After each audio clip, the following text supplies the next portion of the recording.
ମୋ ନାଁ ଜୟପ୍ରକାଶ ସାହୁ, ନଡ଼ିଆଭଙ୍ଗା ଗ୍ରାମ ପଞ୍ଚାୟତ। ପ୍ରଥମେ ମୁଁ ସାମ୍ବାଦିକ ଭାଇମାନଙ୍କୁ ମୋର ନମସ୍କାର।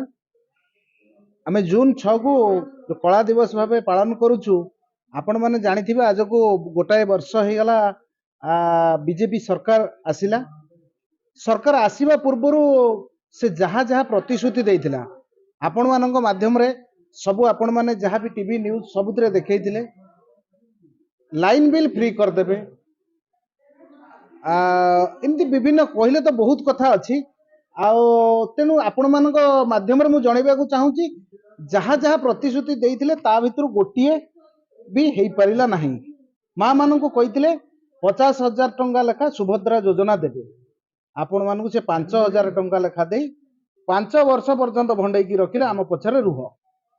तेणु आपण मैंने चिंता करूँ आमे कौन पे कला दिवस पालन करूँ कहीं जे सबूर सीमा पारी गला परे एबे आमे कला दिवस पालन करूँ। मु समस्त को आह्वान करुच्ची, समस्त को निवेदन करुच्ची समस्ते जून 6 को कला दिवस पालन करंतु एवं आपण माने आसी आम सहित सामिल हुंतु। आपण मान जो कहिले जे काली प्रेस मीट जो करिसेंती से माने मु तो भाबुची से कहीं करिसेंती से जिनस मो अपेक्षा तांको पचारले भल हम। शासक दल रे थाई कि से माने भाबुथिबे कि कोन से माने विरोधी दल रे अछंती बोली बोले